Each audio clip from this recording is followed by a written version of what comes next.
Hello guys, welcome back to our channel, and today's vlog magluluto po tayo ng baby ribs, pork baby ribs na cut na siya. This is local product. Lahat ng baby ribs dito is local product guys. So masarap siya of course dahil local product nga siya. So hindi siya malangsa gaano.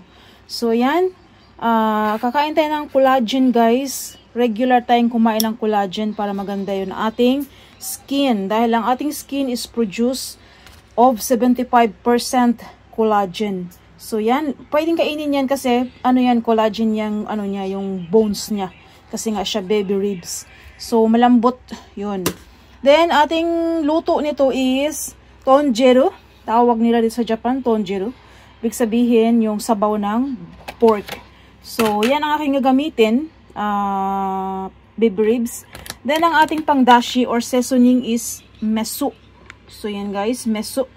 Tapos, gamit tayo ng sibuyas, whole, and powder dashi from fish.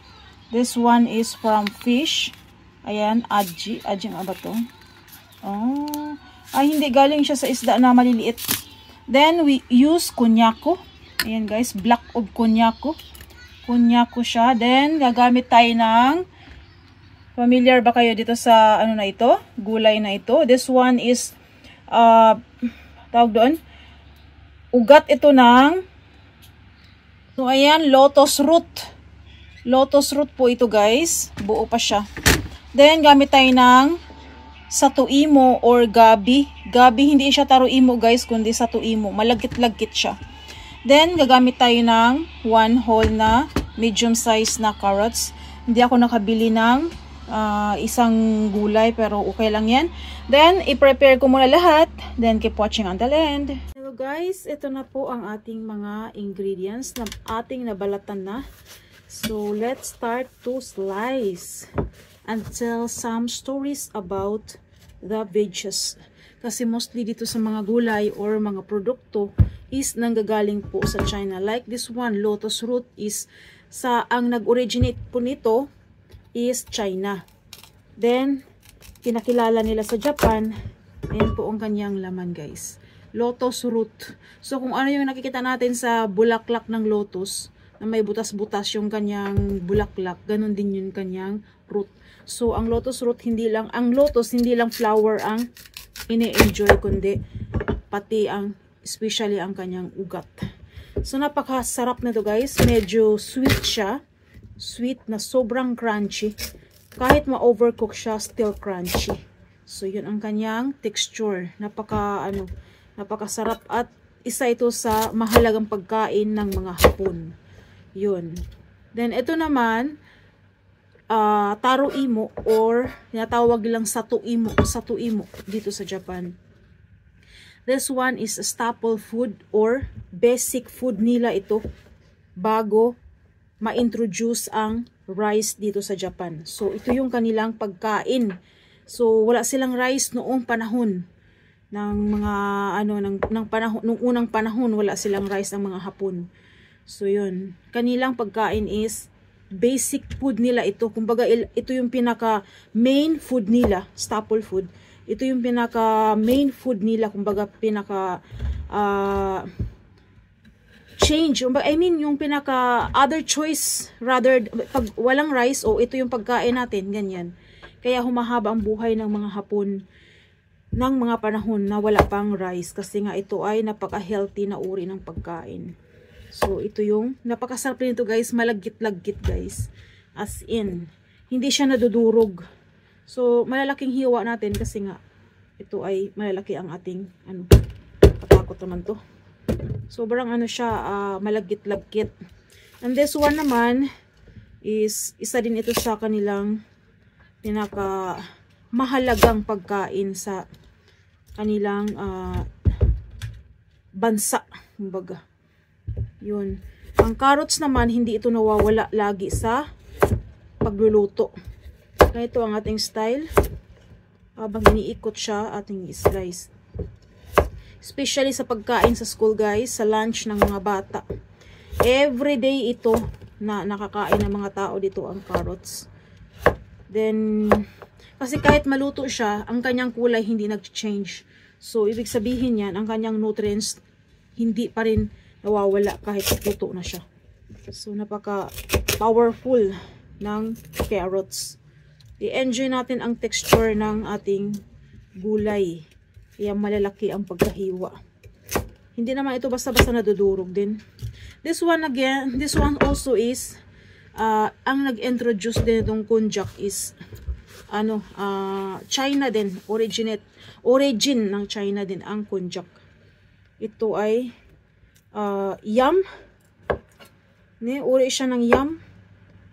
Kalahi siya ng ubi, gabi, ganyan. Tapos since siya nga ay poisonous kapag dinirect siya sa pagluto, so ang ginawa nila is ginawa nilang process. So hindi ka makakain dito ng konjac na directly katulad nitong ano ba to? Katulad nitong imo or ano ba to?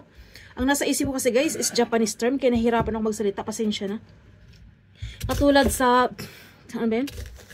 Taro imo or taro imo na pwede mo siyang i-direct sa paglaga, lagay sa gulay, ay sa ano ba to, ulam. Ang konjac yam is hindi pwede dahil siya po ay mayroong poison. Kaya ginawa nila is, ginawa nilang paraan, so process siya. Process food siya. So kung hindi siya ipaprocess ng ganyan, malalason ka. Yun yung kanyang rason kung bakit lagi siyang, yun yung kanyang reason kung bakit pinaprocess siya bago kainin, dahil nga ang kanyang dagta is nakakalason. Ang konjac or yam. Uri siya ng yam. Pero konjac ang tawag sa kanya. Katulad yan, uri sa yam. Pero tawag doon, satuimo ang tawag sa kanya. Ano ba yan? Satuimo ang nasa isip ko. Hindi ko maisip ang term na ano. Taro, yun, taroimo. Yun, ayan guys. Ang ating pork is, wag nating lagyan ng mantika kasi may mga mantika na po yan. Or may ano na siya, sebo na siya. So palalabasin, i-grilled muna natin siya bago natin siya lagyan ng tubig. Then palalambutin, saka natin i-follow yung ating mga gulay. Yun. Then habang pinapalambot natin siya, ating ilagay yung ating sibuyas. Kasi ang sibuyas naman is kahit madurog yan, still benefits. It still have benefits. Sasama siya sa sabaw. So yun, magbibigay siya ng malinamnam na lasa. So yun guys. So keep watching guys. So ayan na siya guys. Lumabas na po yung kanyang oil or mantika. Madami siya, so kailangan nating bawasan para hindi magmamantika yung ating luto. Oh my god, ang init guys. Then at this part, lagyan natin siya ng tubig. Palambutin natin ito, ang ating meat. Yun. Dahil ito ay pork soup. So damihan natin yung tubig para hindi maubos habang pinapalambot. Thank you for watching guys. So yan guys, after 35 minutes, lumambot na po ang ating pork. At pwede na nating ilagay ang ating miso. Miso is live. Bago natin ilagay ang ating gulay. Para habang niluluto ang gulay, magkakaroon ng lasa ito.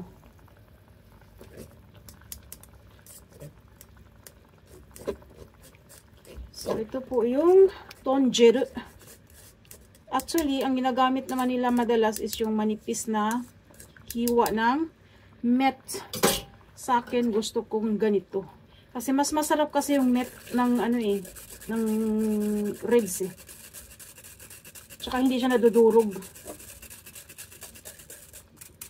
Kaya ito yung ginagamit ko. So, miso lang po yung ating pinakapanlasa at yung isda na seasoning powder. Then sabay-sabay na po natin ilagay ang gulay guys. Sabay-sabay na pong maluluto yan. At pagkaluto ng gulay, yan po ay pwede na po nating kainin. Pwede main dish or pwede rin side dish. Para sa akin is main dish na po ito. Kompleto na with gulay. Yung burdock root, hindi ako nakabili. Mabango yun eh. Or yung, tawag doon to. Burdock root. Ano bang tawag sa naalala ko siya sa English. Sa Japanese term na naman nakalimutan ko. Ay, Diyos ko, day. Tabang mga silingan. So, yun guys. Palalambutin lang po natin yung gabi. Tapos, yung gabi at saka carrots.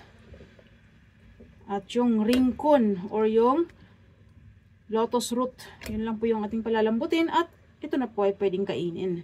So, keep watching guys. So, ayan guys. Lutong-luto na po. Lagyan po natin siya ng, ayan, mushroom po ito guys. Ayan, mushroom na. Masarap din ang kanyang texture. Kunti lang yung natira sa aking mushroom. Kasi ginagamit ko yan sa aking pagluluto ng mga bihon, ganyan. Ilalagyan ko ng ganyan. Favorite kong mushroom na ito.